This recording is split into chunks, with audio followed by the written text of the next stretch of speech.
తెలంగాణలో రాజకీయాలకు విలువలు కోల్పోయినటువంటి ఒక రాష్ట్రంగా మార్చినటువంటి ఒక ఘనత బీఆర్ఎస్ది, కాంగ్రెస్ పార్టీ. మొన్న రేవంత్ రెడ్డి గారు ఏమన్నారు, వాళ్ళు ఏ పార్టీలో ఉన్నారో బీఆర్ఎస్ పార్టీలో ఉన్నారో మళ్ళీ దేంట్లో నాకైతే తెలియదు, వాళ్ళు బీఆర్ఎస్ని గెలిచారు కదా అని చెప్పాడు.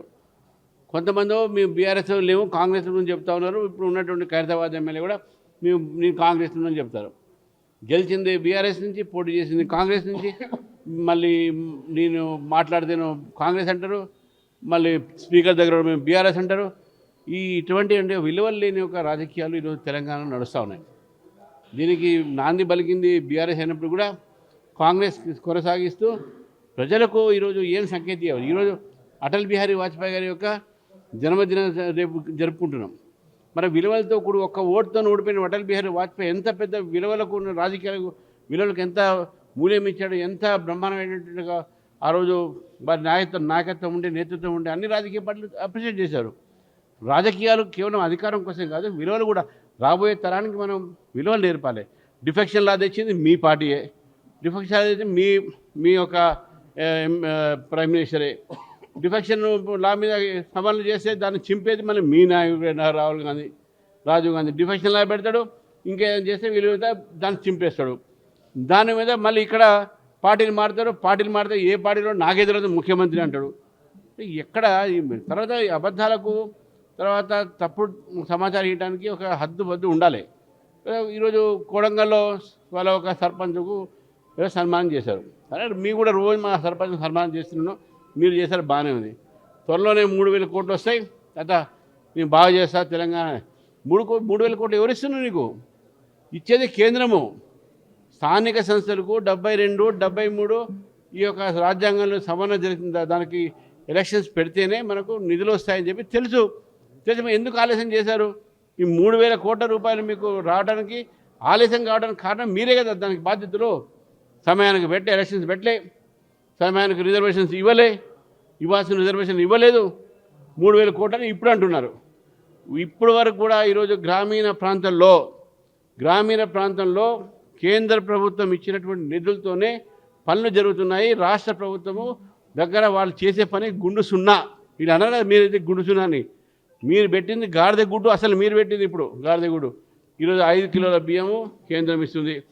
ప్రధానమంత్రి గ్రామీణ సడక్ యోజనలో రోడ్లు కట్టేది మేము.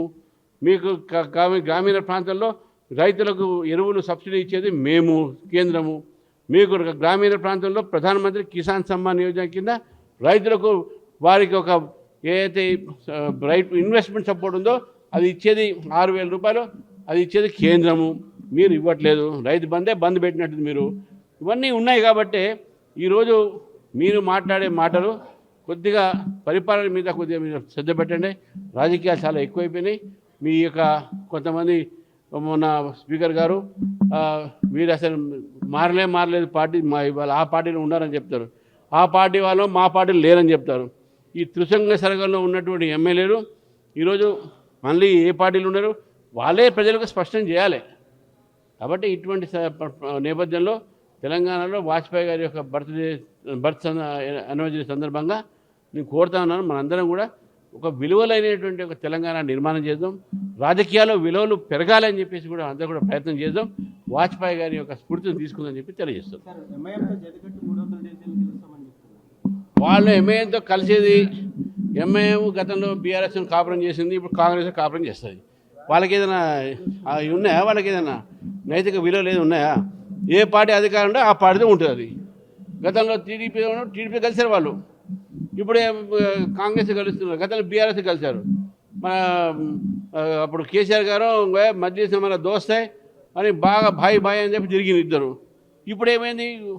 ఆయన ఇద్దరు హమారా తుమ్ భీ దోస్తే తుమారా భీ దోస్తే అంటే రేపు రాబోయే రోజుల్లో కాంగ్రెస్ పార్టీకు బీఆర్ఎస్ పార్టీకి మధ్యన మధ్యవర్తి వహించేది మధ్యవర్తి పార్టీయే. వాళ్ళిద్దరి మధ్యన వాళ్ళ మద్దతు వాళ్ళు చేసేది.